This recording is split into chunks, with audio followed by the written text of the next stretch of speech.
Hi, my name is Tammy Siert, and I am an international pet stylist. I have been grooming for 30 years.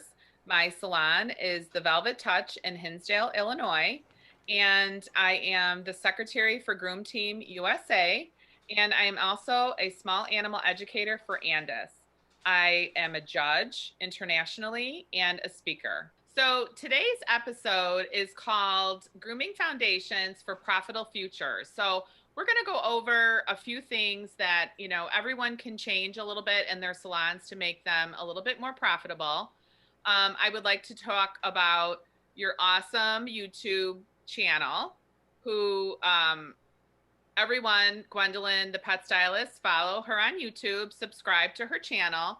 I actually watched your unboxing of your Andis products, which I'm super, super excited about to go over with that with you. That was a fun video. And, I think that you already have so much education and so much knowledge that you really have the best base to start a grooming career. Gwendolyn, you unboxed some Andis products, and we're going to use those products today on Summer. And really quickly, I just wanted to go over a little bit background about myself and how I became an Andis educator. So I started grooming when I was 18. I was actually going to college to become a foreign translator and started working for a friend's salon. And he, at the time, bred and showed Bichon Frises. I immediately fell in love with the breed, fell in love with going to dog shows, fell in love with all that came with it. And I was really fortunate, like you. I feel like we're a lot alike. I was a little bit older when I started, but I learned from a really good teacher. So I feel like you've really got the upper hand in that, and that you're going to know what's right and what's wrong right off the bat. That's kind of how it happened for me. I, again, started working for somebody that, attended trade shows, was a judge, and I started just kind of like going to dog shows with him, brushing out dogs for him while I was in between clients or answering the phone. And that's really how I learned. And one day he's like, you know what? You're kind of a natural at this. You really have a knack for this. So let's get you started. So I then started probably about 2 years after working there, grooming full time. So I started competing at grooming shows in like 1994, I think it was. I won like my first competition. I won all three dogs I entered. I entered with an Airedale, a Poodle, and gosh, probably a Bichon. And I actually won. And I had to move up to the highest level in my first competition. And I took some time off after probably about maybe 5 years of competing. And there wasn't that many shows in the country at that time as well. There was just a few. I did make Groom Team 3 years. And that's how I then was asked to become an Andis educator. So you literally went into your first competition and then went all the way up? Mm-hmm. Yeah, and remember, this was years ago. This was in 1994, when there weren't a lot of shows, and they weren't as big as they are now. Obviously, they were still decent sized shows, but we didn't have that intermediate level. In one show, think about it. If there's 4 classes in one show and you win first place in all those classes, then very next show you would be an intermediate. So it's possible that that can happen to someone. And then once you get into intermediate, it may be a little tougher to get out of intermediate and to get into the open level. So yeah, that happened my very, very first show. And then how many years did you not groom from when you had a family and everything, and then you went back to competitive grooming in 2007? I took probably about 10 years off and then started again. But during that 10 years, that's when I took my lessons. I really worked for dog breeders and helped them at shows. And so I was learning more, which prepared me to then compete again. So I'm just curious, what is your favorite show clip to do? Oh, that's so tough. I ugh, I love a Kerry Blue. I love to do a Kerry Blue trim. I actually own a Springer Spaniel, so watching Summer there on the table, she's being so good. My Springer would probably have jumped off several times by now. She's just being a sweetheart.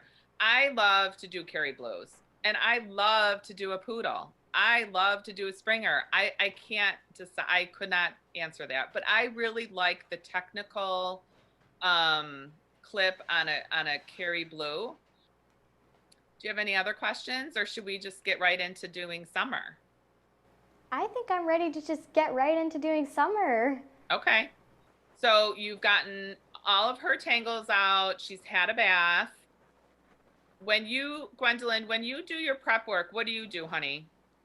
Okay, so I do a few things different on specifically her as a Springer. When I'm drying, I wrap her in a towel and I keep the rest of her body damp and only work on what I'm going to be drying. I do the legs first and then I do the body. Okay. And I blow straight down on the coat so it dries straight. So do you want to get into grooming her?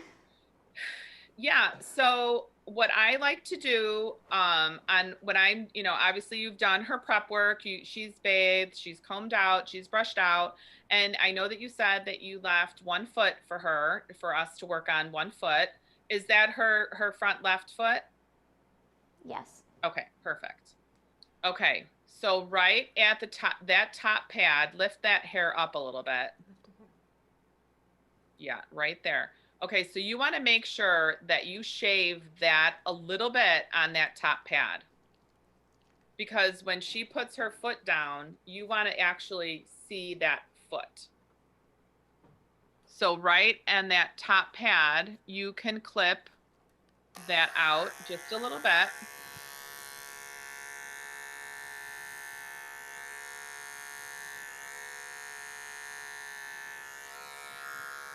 Good. So you've shaved inside of her pads. Gwendolyn, what length do you do inside her pads? 40. Okay, perfect.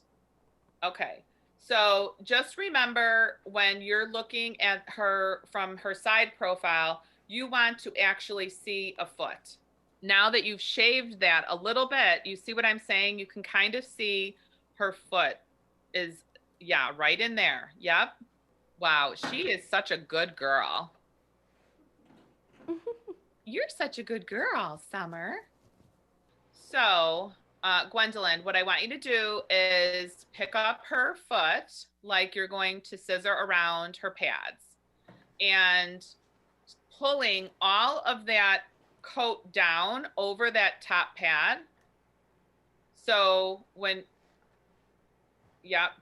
So that hair there, comb that down. Anything that falls over that top pad, you can thinning shear off or you can use straight edge, whatever you're comfortable with. If you're comfortable with using thinners will blend it more naturally, and springers should be more natural. Sometimes if I have a dog that has a lot of hair there, I just want to get it off and then I'll go back with my thinners and thin it off. So whatever you're comfortable using. Okay, you're going to use your thinners. Go right over that top pad in a straight line and take all of that hair off. All the way back to the pad right there? Yep. Perfect. Get in there and get that off. All right, and so now, once you're done, put her foot back down and comb all of that hair down. And you can gradually do this, so if you're afraid to take too much off. So right down at the table, see where that hair is kind of hitting the table? Yeah. Yeah, you want to get that nice and tight. So you can either pick her foot up or do it that way, whatever you're comfortable with. Perfect.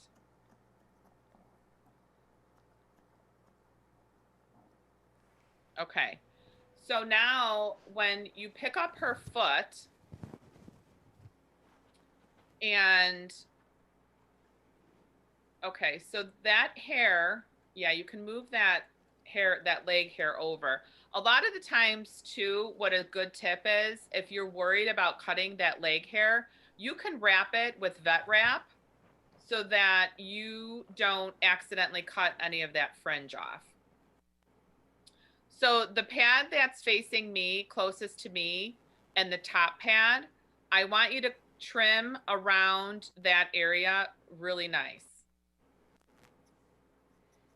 So yeah, right in that area. Good. Exactly what I'm talking about. You want to make sure that you get that nice and short and nice and tight. And this is where sometimes a straight edge shear would come into just be a little bit better, only because you really want that crisp. So the front pastern on a Springer, there's really no right or wrong way. It's mostly preference and the actual length of pastern. So some dogs are high in that pastern area. So that top pad, the top pad to her foot, you can angle that or you can cut it straight. Do you know what area I'm talking about? Right here, maybe? Yep. Yes. Okay. I wouldn't cut that too short. I would just maybe take that little bit of fringe off at the bottom. Right there. Yeah, that little piece. Just take that off a little bit. Perfect. Yep. And that angle that you're at right now is kind of like a 30-degree angle. That's perfect. Just how, right like that. Yep. That angle's great. You want to angle it and pointing your thinners to the table. And I would leave that. I wouldn't really cut anymore. You can maybe clean up the back end of it just a little bit. When you pick her foot up again, let me see what that looks like.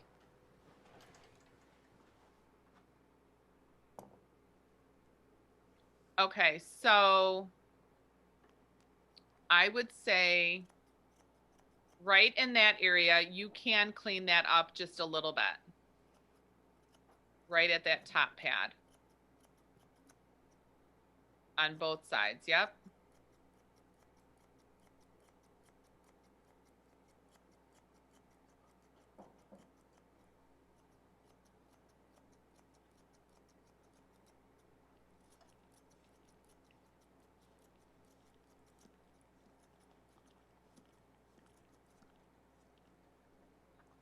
She's licking you. She is such a sweetie.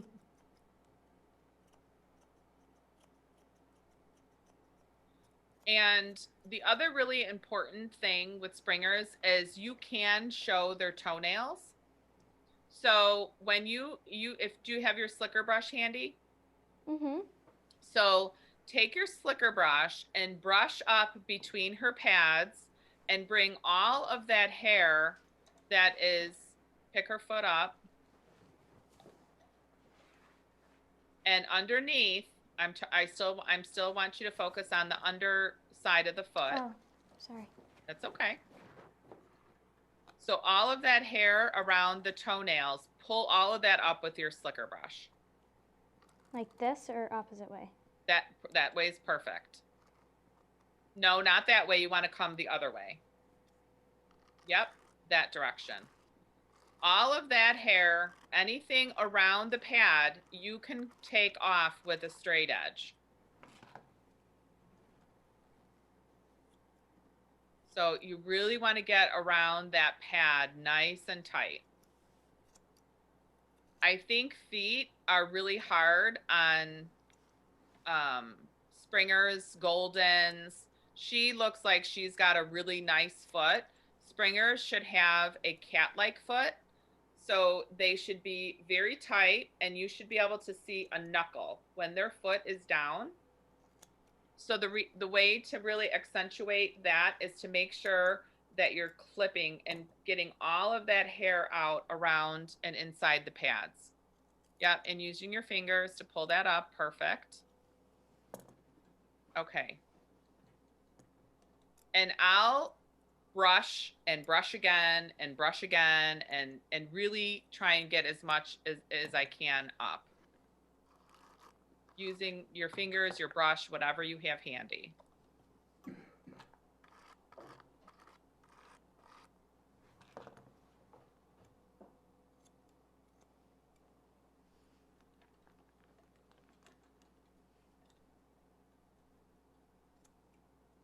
And I'll even use my 40 blade to kind of take an edge around the outside of those pads. So that can be something that you can maybe practice next time when you have your 40 blade and you're working on the pads. You can kind of take and just use the edge of that 40 blade and use that to kind of really trim around those pads. And again, that just goes back to saving time when we're grooming. You want to do whatever's quicker and safer for the dog. So sometimes just using your clipper to do that is just as easy as using your straight shears. All right, that looks really good. Now I'm going to have you put her foot down on the table. And I want you to take your straight edge shears and go on the outside of the foot and clean up anything that you see that you can. Perfect. Yep, in there. Great. See, she was dancing and you lifted up her other foot to kind of get her to balance on that leg. That's perfect.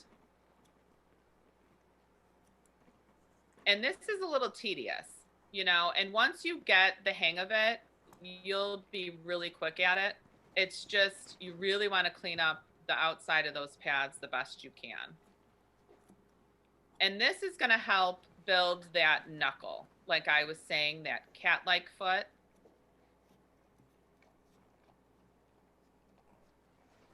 Okay, that looks really good. So now you're going to take your slicker brush and you're going to brush up all of that hair that is on the top of her foot.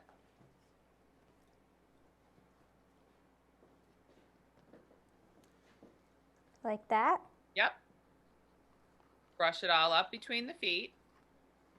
There you go. And you're going to pull that all up and try and get the other side. Yep, that side. Perfect. Yep. Okay, so once you have all of that brushed up, you're going to put her foot back down on the table.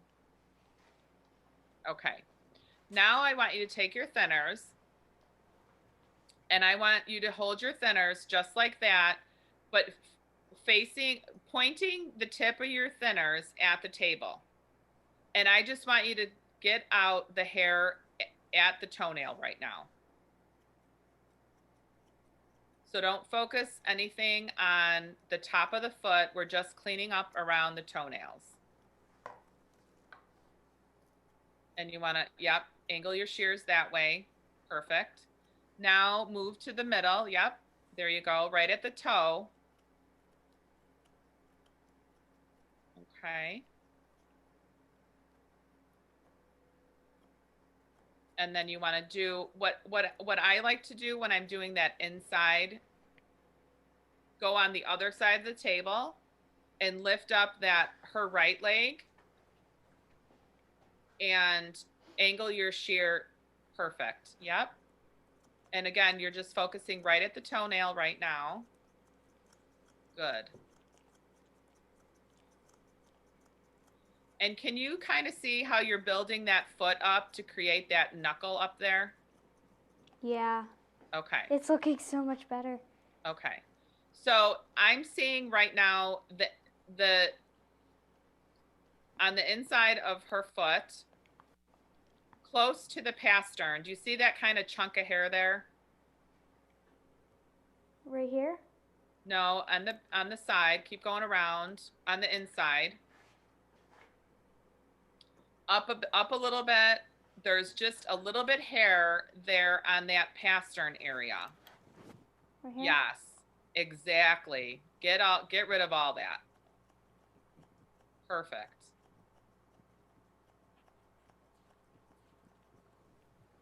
Yep. So you want to remember that you're doing the outer part of the foot. You want to remember to do that inside part as well. So you can take your comb and kind of comb that down. Make sure that you got that good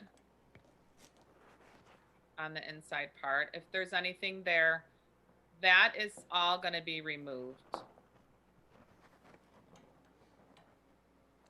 Summer, put your foot back down. She's climbing up. She just lifted up both feet.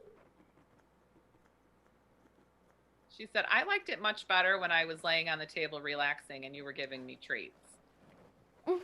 Okay, so that looks so good, Gwendolyn. Now, if you kind of stand at her profile where you're standing on the side of her, let's kind of see how that foot looks with that knuckle built up. Yep, right there. Kind of straighten her foot out just a little bit. There you go. So you can see now she's starting to have that cat-like look, okay? And what I would do is I would do that whole process over again. Okay, so I would take the brush up between her feet. I'm just talking about the front part on the top, not the bottom. We got that pretty good. So that whole top part, that process, I would repeat. So when I'm doing a foot like this, whether it's a collie, a golden, a springer, a setter, any foot that looks like this is how I do it. I never trim their foot up in the air because you want them to look like it should be very natural, but you want them to have their foot on the table when you're doing their feet because you don't want to take too much off. So you can see on that inside, yep, perfect. Get that.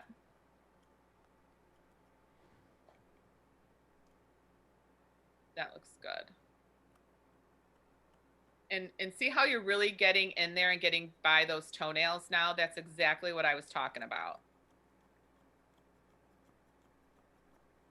And again, this procedure can be for any foot that's shaped like this.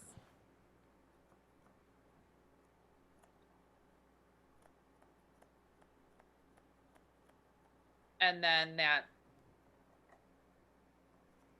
and it takes them a while, especially babies, to, you know, get used to that. You touching their toenails and kind of really getting in there and cleaning that up neatly.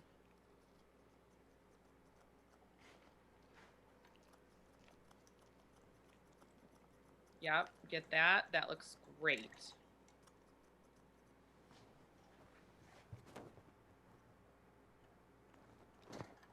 Oh, Summer. Being a good girl, though.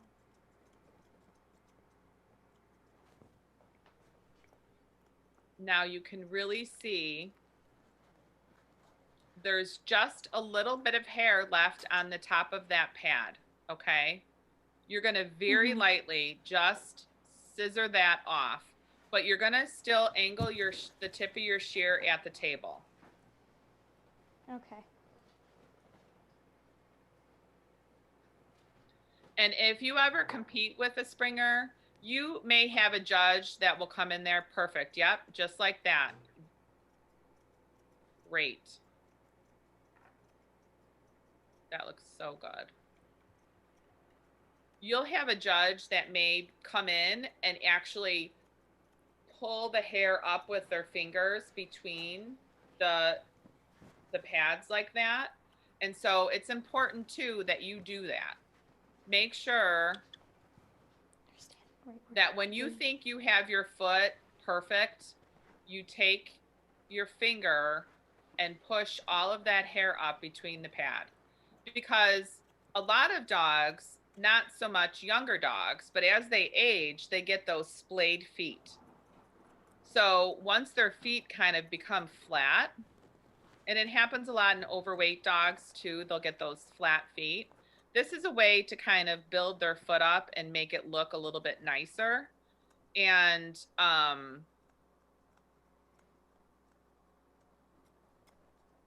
just doing this technique, I mean, it doesn't really take that much longer. Once you get the hang of it, it goes pretty quick.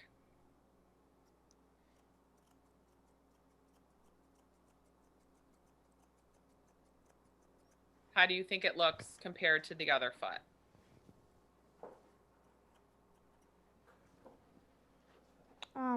Much. Well, let's take a look.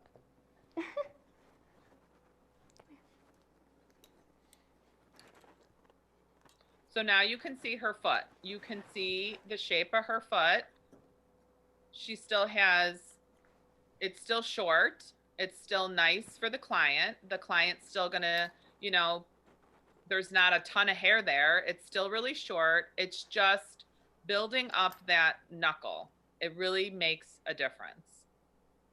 I think you did awesome, Gwendolyn. I think that this was a great little session. So, Gwendolyn, I have a couple of questions for you. I'm curious, how did you start grooming? What kind of experience do you have grooming? And how old are you? I am 11 years old. I will be turning 12 in February. Basically, ever since I can remember, I have always been in the shop because my mom is a pet groomer, and I just have grown up in the shop for all my 11 years of my life. So I guess I kind of just got the bug from there because I've always been working in the shop and helping out with my mom. And then as I got older, I got a little bit more independent with the dogs and started to do more like actual pet grooming with the shears and clippers and everything.